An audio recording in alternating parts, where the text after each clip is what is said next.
in many emerging economies accumulated foreign reserves to deal with international financial shocks. But for most developing economies, the space for domestic policy, the space for the government to act when the market cannot do that, is very limited without international financial support. We see this in some small developing economies. We see China, where the balance of payment constraint restricts a lot what the government can do internally. To address these issues, and with this I conclude, this interrelation between finance, public finance, and international finance, I suggest you, for those of you who are interested in that, to consult the Trade and Development Report, where the balance of payment constraint restricts a lot what the government can do internally. To address these issues, and with this I conclude, implications. This interrelation between finance, public finance, and international finance, I suggest you, for those of you who are interested in that, to consult the Trade and Development Report, where the balance of payment constraint restricts a lot what the government can do internally. To address these issues, and with this I conclude, implications. This interrelation between finance, public finance, and international finance, I suggest you. Yes, Claudia. I do have a question about this. For those of you address public finance, so I was wondering if we're going to talk about public finance, or is just one of the sub-subjects of finance that you wanted to address, just to make sure I'm in the right channel. Yes. I want to, I focus mostly on public finance because it's more related with economic policy. But really what it is, whatever you want to address, whatever you are interested in discussing, we can discuss here. It can be public finance, can be international finance, and can be private finance.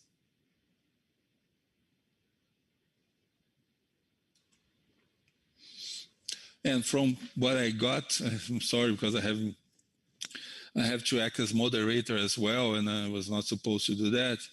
The idea is for you to present your point of view regarding what I said and what's the topic of this subsession.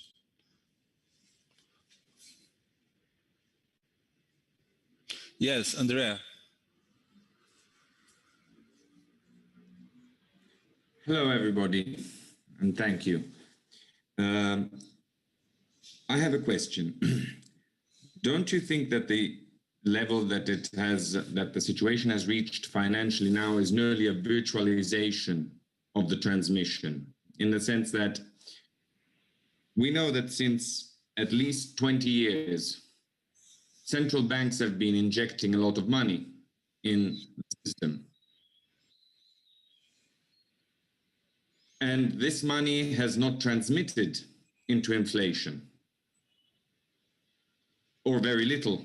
I'm speaking obviously of, let's say, the developed countries' economies, okay? So the ratio of monetary mass around compared or available compared to inflation is not as it used to be before the 1980s. So let's say that usually, historically speaking, when the government finished its money or its gold, okay, or its richness, it used to print more money in order to satisfy their balance of payments. This produced inflation. Inflation produced let's say, a unrest, usually, changed in government. The change in government produced a change of policies, more or less, to simplify it. Today, it appears as though this mechanism has been cut, and the injection of money has not produced inflation, but it has gone into inflating titles of whatever kind, okay? And I think we all know that most of these titles are now in a condition of impossibility in repaying their debt, unless not without accessing further debt. Mhm.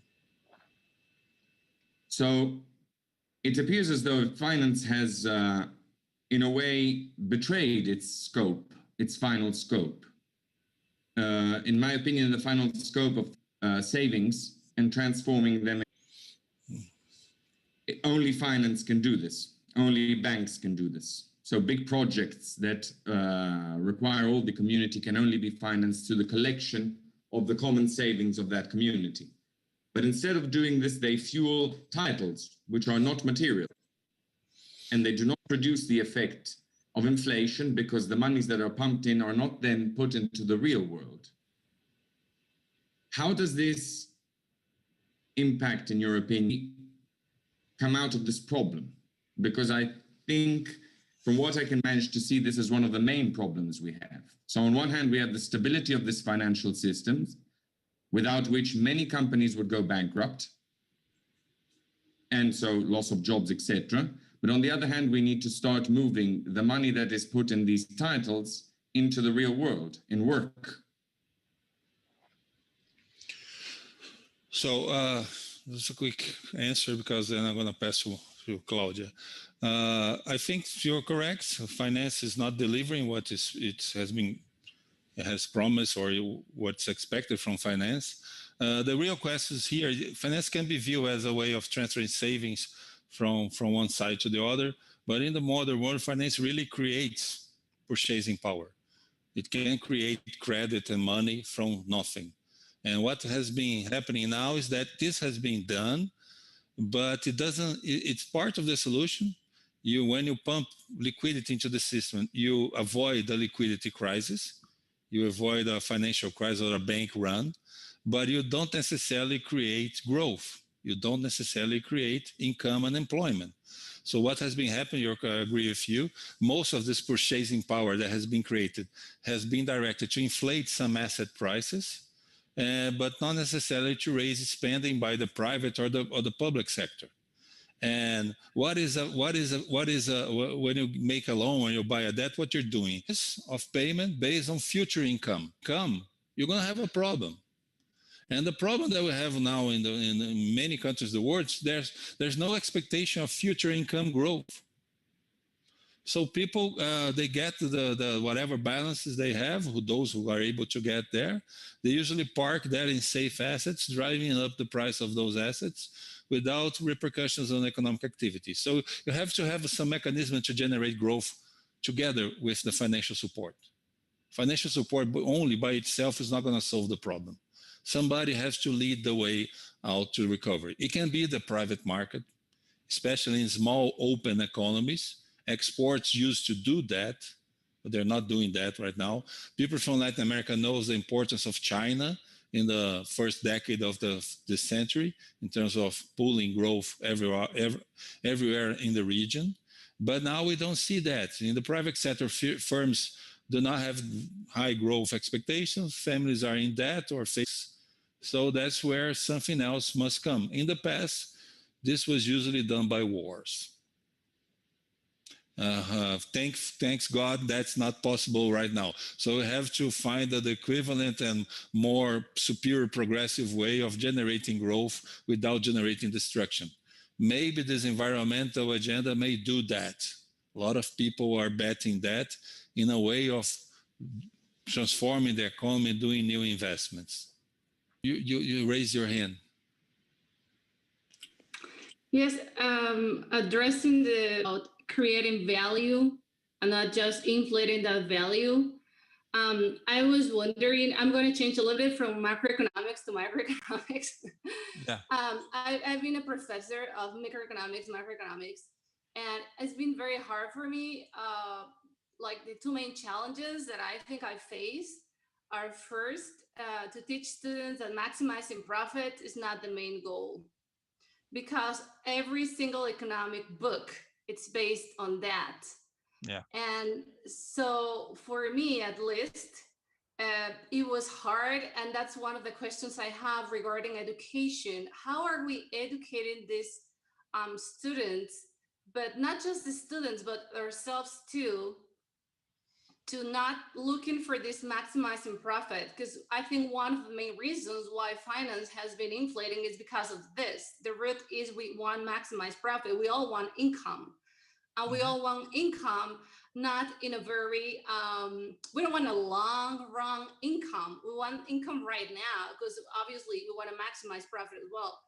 But what will be like the main challenges to change this mentality? Because even as a professor, even if I don't want to teach that, that's what I have in books. That's what's written in books. And the second thing I want to address is, because we want this maximizing profit, I deal with personal finance issues as well.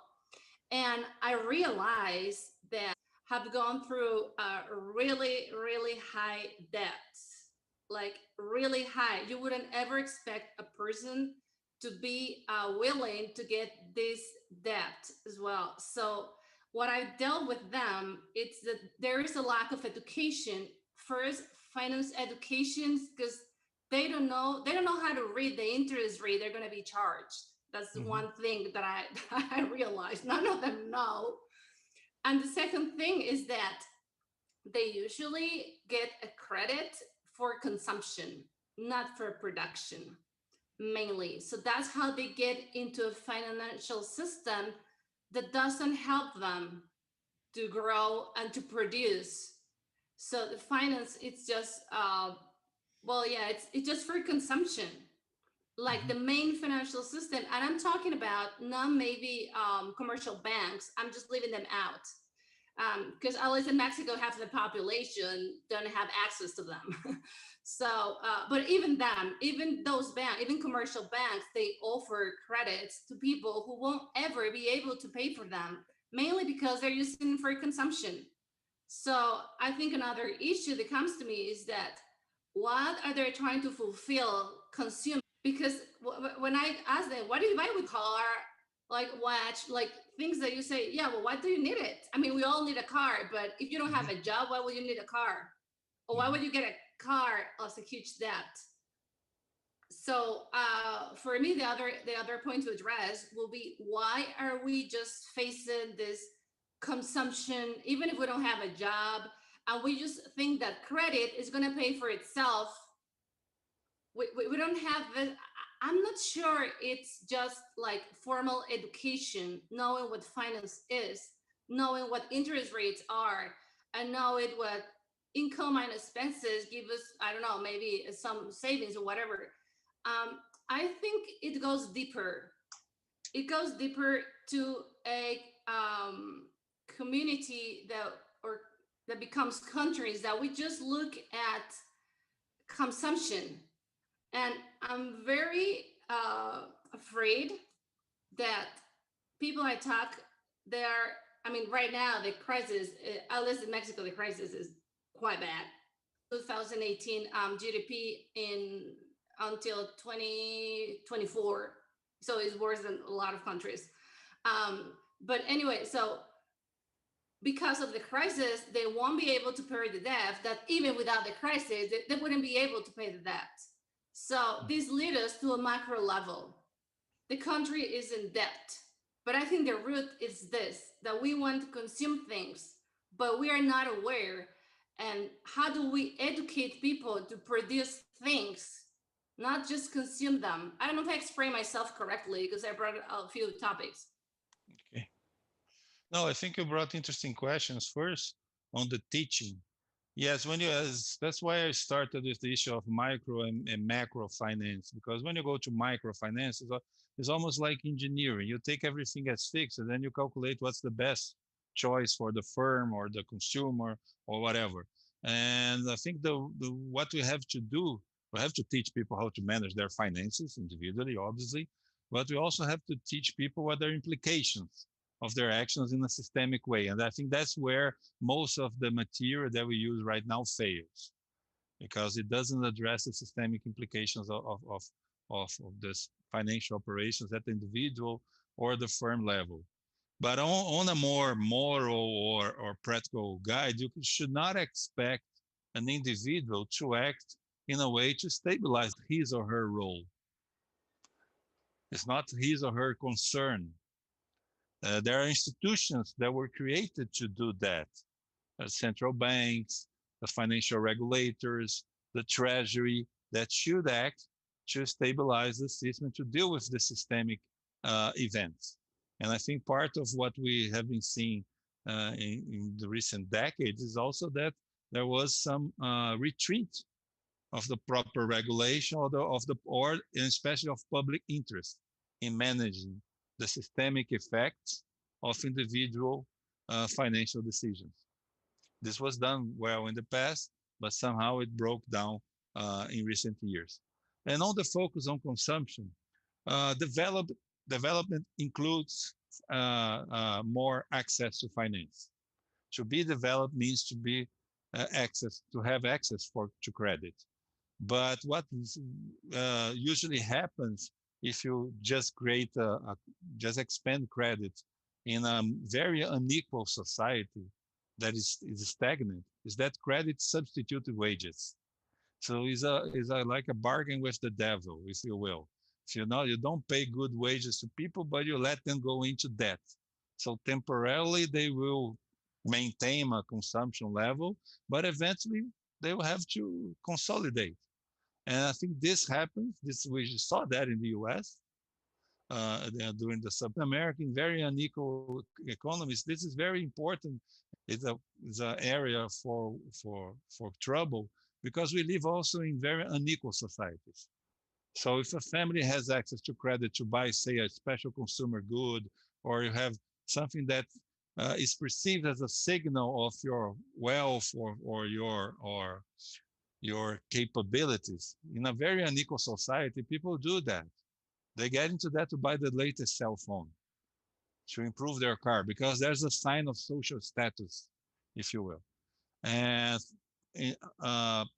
financial education can help, but at the end of the day, you should not expect people individually to behave in a way to stabilize and to promote a better systemic effects.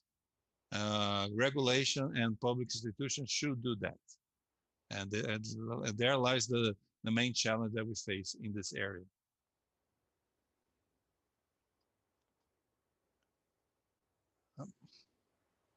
Some other comments? Andrea raised his hand again. Yep.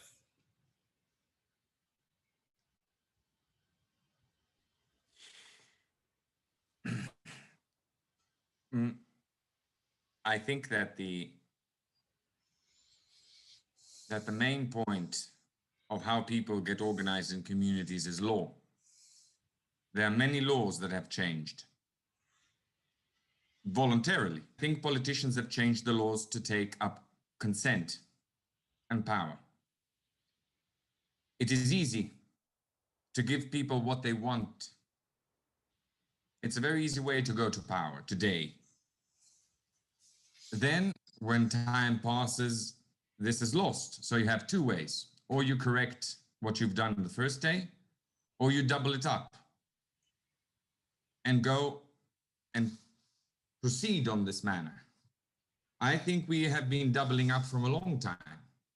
Let's say that the moment that comes to my mind where the first big modification came out that allowed finance to, let's say, have a lot of discretionality was Bretton Woods in 1971.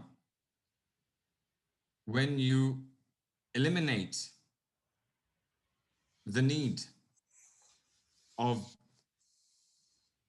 representing money, or that money represents something, that must be something that represents the richness of a community, but can actually represent itself or the future self, no?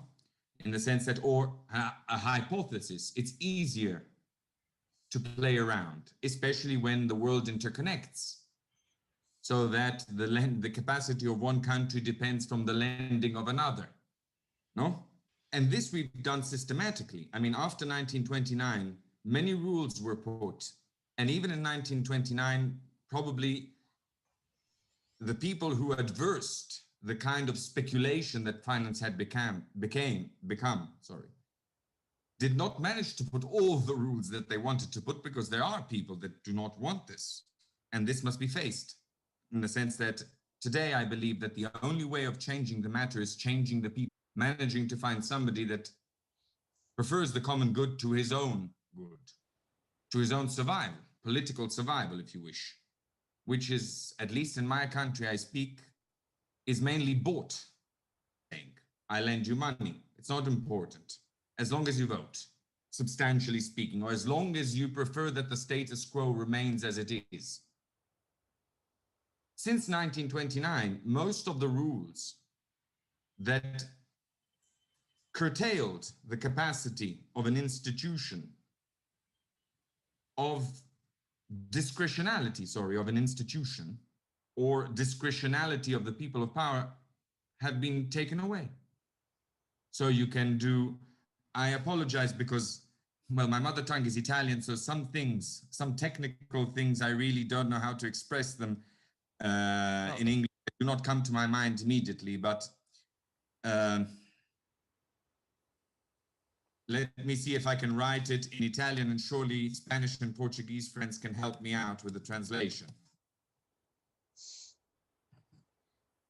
When you sell something that you don't have and you sell it for the future, okay? So not really futures, but you know, and I think that when the prices of petrol recently have gone below zero, for what is in the real world now, today, the only way of working, the car that you buy to go to it is the only way. Without petrol, we wouldn't be able to work now.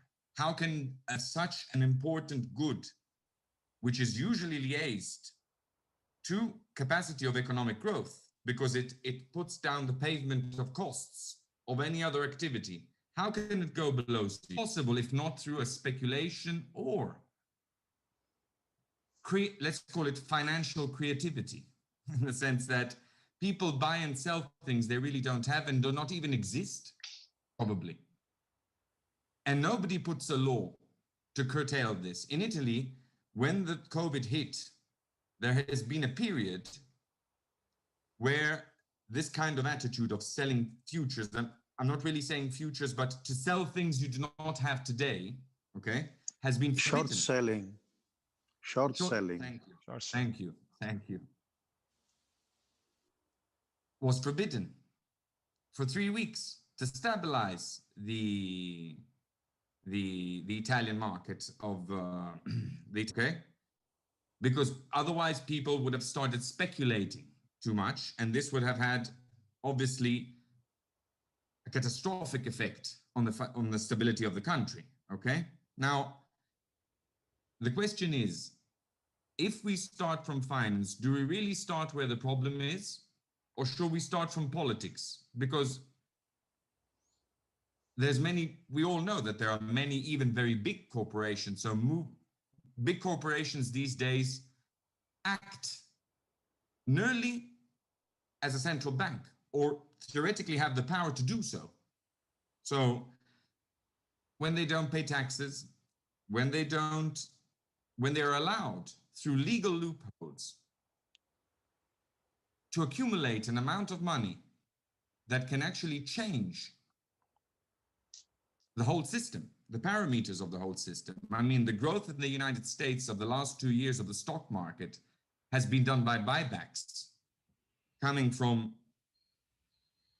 let's say coming from these reserves, which then go against the maximization of profit you were saying, because if money is a means, but it's not the end, so I want to buy a car, I want to build a beautiful house, you wouldn't have all of these reserves to play around. So maybe we should approach this politically, because money-wise, it appears as though we're locked in. Because if we take a situation like the last 2 months, where actually on the main driver of the last 2 or 3 months of heightened stock values has been platforms such as Robinhood, meaning that the risk of default of this kind of situation has passed from the ones that created it, if you wish, to people who are simply acting as the Gordon Gecko of the day because they can't work. So the only way they think they can sustain themselves is by behaving like those that command.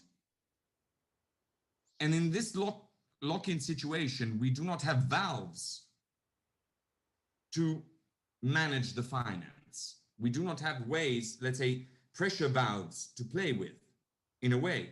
I think the only way to repay the level of debt today is by creating inflation. There's no other way we can, at least speaking from my country's point of view, which is as a high debt. The only way to repay debt today, the only one, is to create inflation. So those fixed interest rate debts can be repaid by the difference in value of money. Otherwise, I don't think we will be able to repay our debt.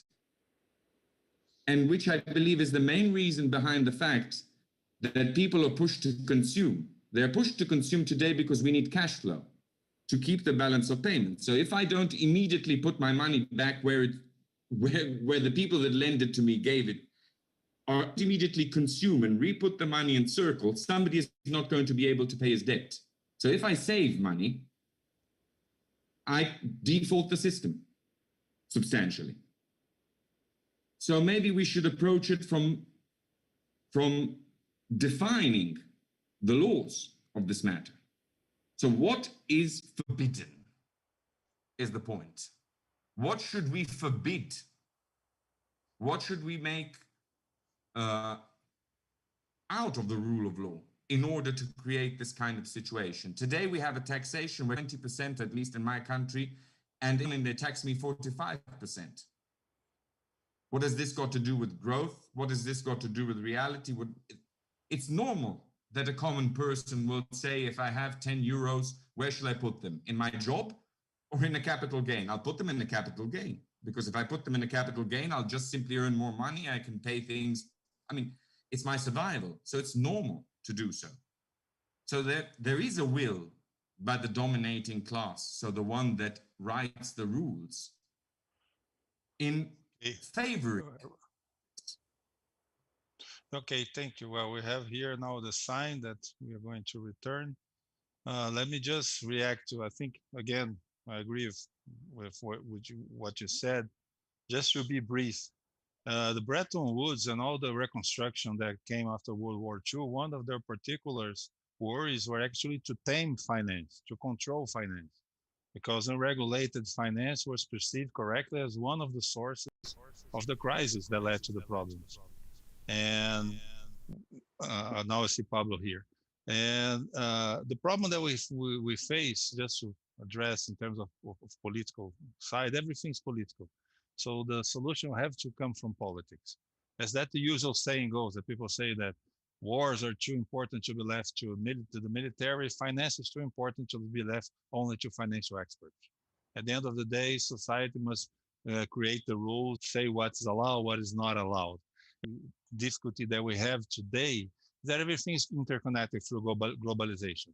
So even if a country elects a government that's willing to do that, it's very difficult for this country to do that unilaterally, unless this country is the US, because it has the power to shape the world financial markets. But say, if the Mexican president wants to do a more proper financial regulation, before he ends his speech, there will be a speculative attack against the Mexican currency.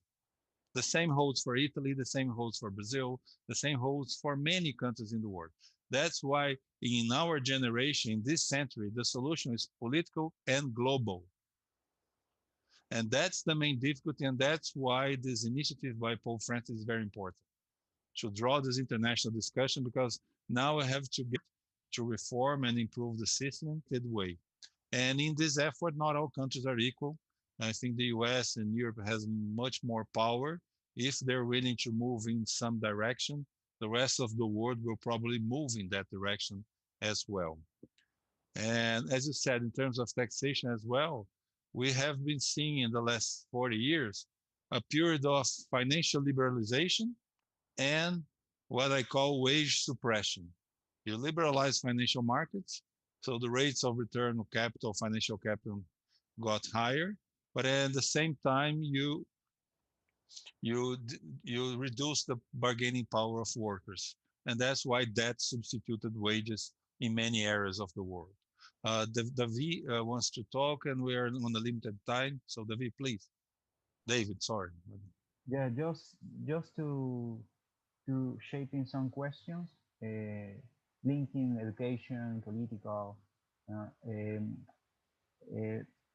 This is a good question because I mean the solutions need to come from the politics, but we are living in a world that is more polarized than before. So the societies are more polarized, so the politics are too. So I don't know where is, I don't know if the solution is what kind of institutions would like in our governments, and inside those institutions, in public, private, what kind of relationship would like that exist in those institutions, not only inside but the relationships between institutions and the society, etc. So, I mean, probably the question here is from the education, from childhood students, what we can teach to them to become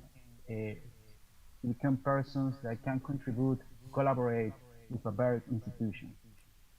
That's it. Pablo?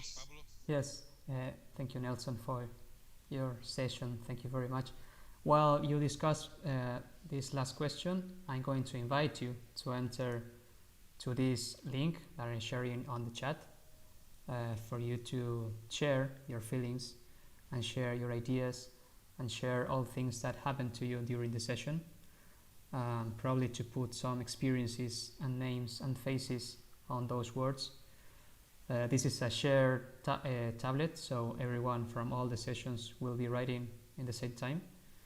So maybe while you discuss this last question, probably we invite you to write down there what happens to you, right, with all these issues and these topics that you've been discussing. Okay, thank you very much. And let me make just one question. You guys are going to put us back into the common. Okay. Yes, we're going back to the room Zoom general to discuss and share all these feelings together. So as Pablo said, you can write in this Padlet. I strongly advise you to do that. There are many interesting questions, and especially from personal experiences, which puts a human face in the questions. It's not an abstract or theoretical question. It's something that we deal with in our lives. On David's questions, I have no answer. David, really, this is much more than economics and finances. How we educate people to be better persons. And I think that what Pope Francis has been calling for, we have to have a more solidarity in our views. We know that people will pursue their own interests, that's life, but we live in communities as well. So you're part of a community. And I think what we have been seeing, not only in finance and economics, but in many areas of our daily life, is that there's the emphasis on the individualism of the last 30, 40 years has created too much noise and reduced the space or the possibility of a constructive debate. And the real challenge is as how we change that. This is not going to come easy, but it comes through our daily actions. And in this, I don't know who said that, but an example is much more any word than any speech. Well, you cannot change the word, but you can change yourself. And in doing that, you're already changing the world. So that's the only way, the better way we can teach. So we can write that on that thing, or we'll write your comments, and I think we can continue discussing here until somebody takes us to the general meeting. Okay. Anyone wants to make any comments or take your time to write on this? Let me open here to see how that works. Yeah, if you go there, you see that a lot of people are writing short, long comments, please take some time to do that as well.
I have a question. Are we meeting any other?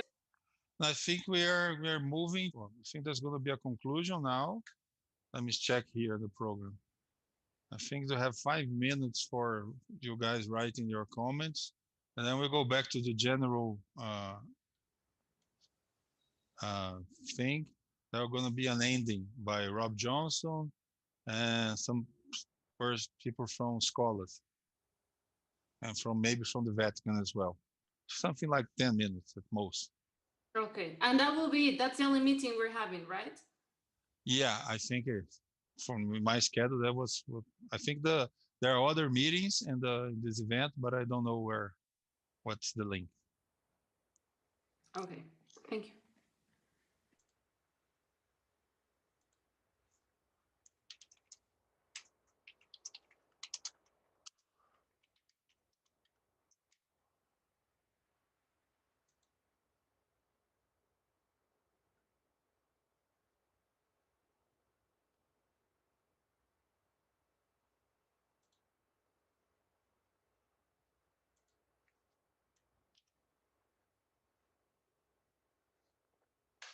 Yeah, let me put the program of the whole conference here.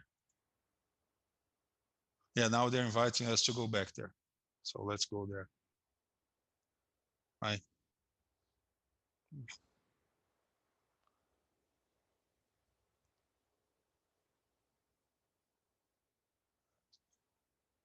Ten seconds to go there. Thank you. Thank you very much. Thank you very much. See you there.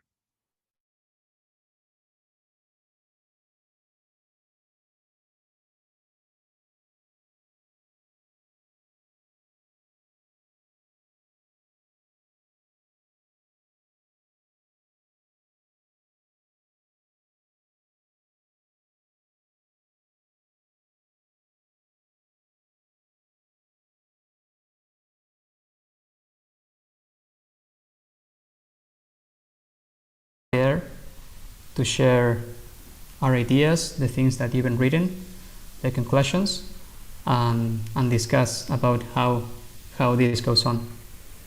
Thank you very, very much.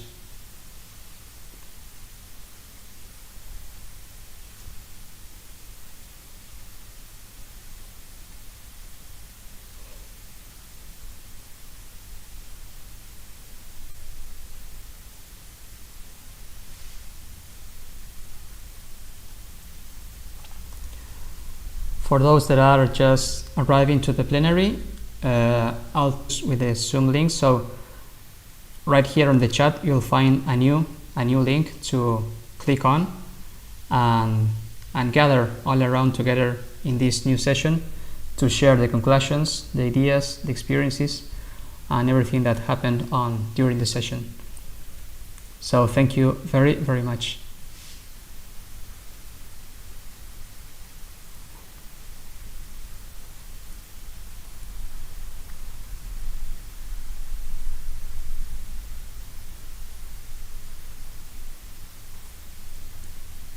Pablo, so we leave this meeting and click on the second link?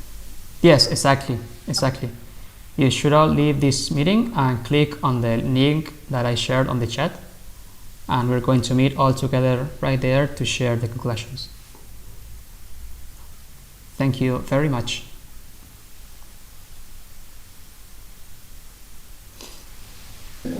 Pablo, it would be better if you write instructions together with the link in case of anyone. Great, yes. Didn't. Yeah, thanks. Thank you, Francesco. Like anyone like me, of course.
For those that are just arriving, we're going to leave this session and end.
Maybe we know. Maybe if group one starts to tell us some conclusion of their group. Pablo, are you there?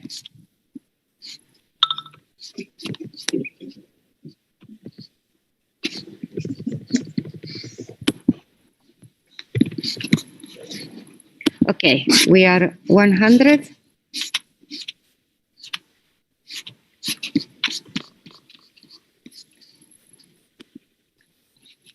Who is coordinating group 1?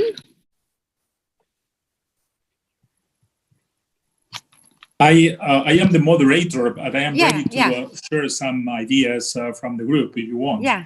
Yes, because, you know, it happened that many people were not allowed in the workshop. So if your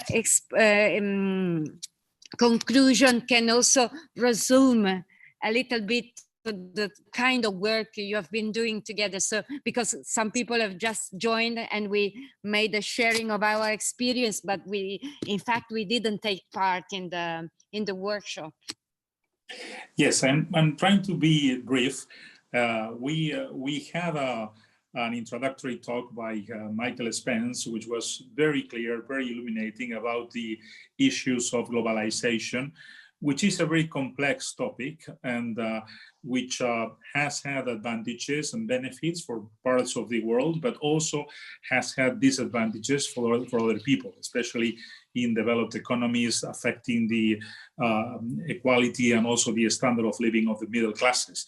There are some issues now that are affecting globalization, which are we have been talking about digital transformation, which is something affecting all countries and all sectors of the economy. And we have seen during the pandemic that some of the trends have been accelerating. Also, let's say the breakdowns of globalization have been addressed by Michael in his talk. And a very important one is that the old system rules that were created after the Second World War are not anymore working. And due to issues of inequality and sustainability, we need to rewrite the rules. The problem is that that's another important point, is that in the current context, it is much more difficult to rework the rules. We have a multipolarized world where big countries are emerging, and that means that the possibilities is not so easy, and they're not institutions are going to be used for creating these new rules. And there are some issues in the world that we all know related to the tensions between China, the US, and Europe, and the situation also of other developing economies that make difficult to write the new rules. Also, a very important issue has been raised by Michael, saying that globalization is about a number of flows in goods and services, flows in money or finance, flows in people, but the flows which are possibly more important and more critical for a balanced globalization to go on is those that have to do with knowledge, with information, with technology, and which are related, by the way, to education. If we allow these flows, we will be able to allow more people to benefit. If we reverse that trend, if we close the possibility of that information is shared and knowledge is shared, then it will be much, much more difficult. We have been also discussing on the impact on the pandemic on globalization, and this is, it is difficult to assess, and who knows what's going to happen, but it is true that we have seen some acceleration of digital trends. We also see that this digital transformation, the old economic model of developing countries to catch up through the competitive advantage on labor going to work in the future, because automation is replacing this labor, and that means that this path to development through industrialization can be questioned. Also, there are a lot of political concerns coming with these unintended effects, let's say, of globalization, or not managed effects of globalization, which should worry us and that have created this populist trend in world politics. I think that from there on, we have had a very interesting number of points, some of them related to the role of education. A point has been made on the importance of working across disciplines in order to understand and gain conscience of the issues created by globalization. So it's not enough to repeat the kind of very structured curricula in disciplines, but we need to work across disciplines. Also, it has been pointed out the importance of values. We're not going to solve these problems of organizations only with knowledge. We need to address them from values, from what world we want to create, and what justice means, and what why exclusion is not desired, and what we should do to reduce or to eliminate exclusion. Other points have been made on education and other aspects of education. I would point also to an important topic, which is that not only higher education is important, there are other parts of the educational system that are important, and in particular the role of the vocational training, the kind of training which is linked to industry is very important to address these topics and to bring more equality to the process of development. I will stop there.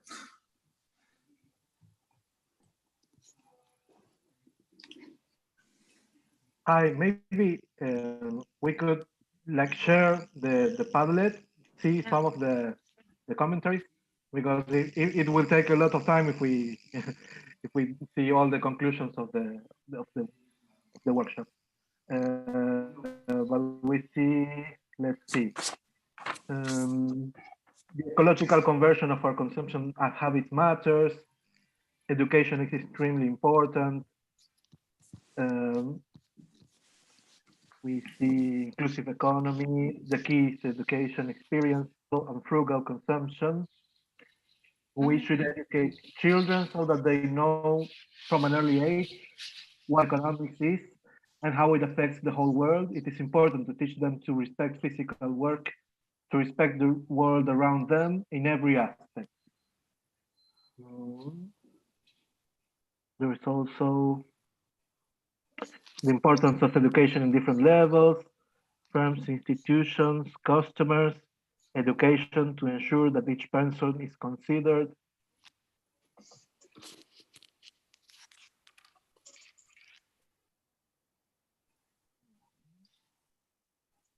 We have to invest in new social policies. Seeing emergency will increase inequalities. We need a new approach on social policies.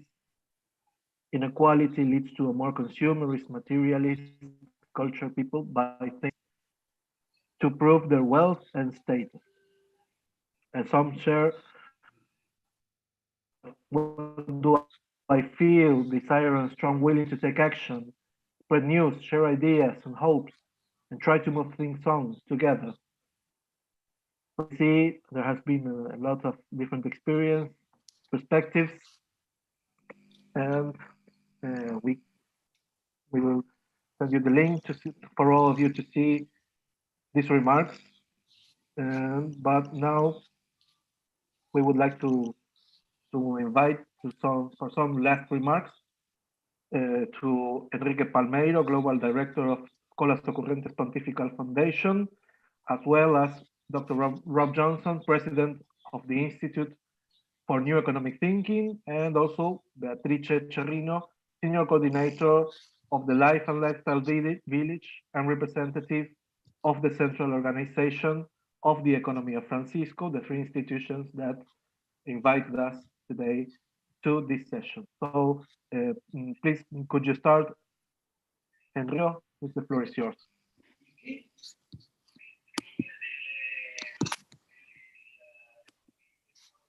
Enrique.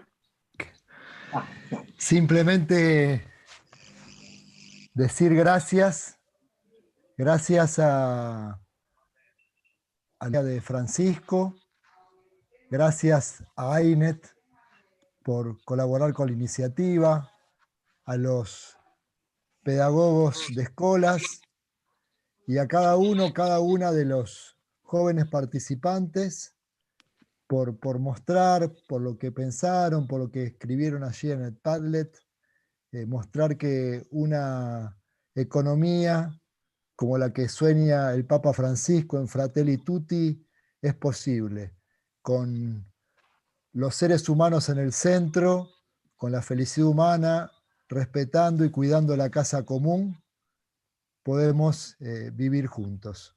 Muchas gracias. Enrique will just say thank you to everyone. Thank you to the organizers of Economia Francesco, to the INET for collaborating on this great initiative, and to educators of scholars, and each one of you young participants, to show us and to share an economy such as the one that dreams Pope Francis in Fratelli Tutti is possible. A new economy with the person in the center and taking a good care of our common house. Thank you, Pablo. Dr. Johnson, are you there? We would like to hear your last remark. Yes, I want to thank you for including Annette. It's nice to see you, Enrique, and all of the people from Scholas. I very much, the only pain I feel right now is that I miss seeing you all in person, because I've enjoyed meeting with you face to face, but understanding. Coldo there, many times we've met, we've had experience which has infused my heart with great enthusiasm and determination to continue to contribute. This is an outstanding group. You're led by an outstanding man, and the way that people feel or think about the world, humanity, there is no more noble mission. So congratulations on this day, and thank you again for including INET's Commission on Global Economic Transformation in some of what you did. And we look forward to future time, collaboration, and working together. Thank you very much, Dr. Johnson. Beatrice, your last remark. Thank you. Just a little final word to say thank you to all of you who have participated. Has a technical problem has occurred, and some of the those who were couldn't. I will ask to all the moderator of the groups to make a short summary of what happened and to share together with the Padlet also some of the provocation you got from the speeches of the professors and from the suggestions of the students, so we can make all these suggestions circulate and share the experience also to those who couldn't participate with Francesco. And thanks to all of you, hoping to meet you as soon as possible in presence. Thank you. And we can go back to the program. Now we have another moment, important moment, face to face with Francesco. So let's join the other channel.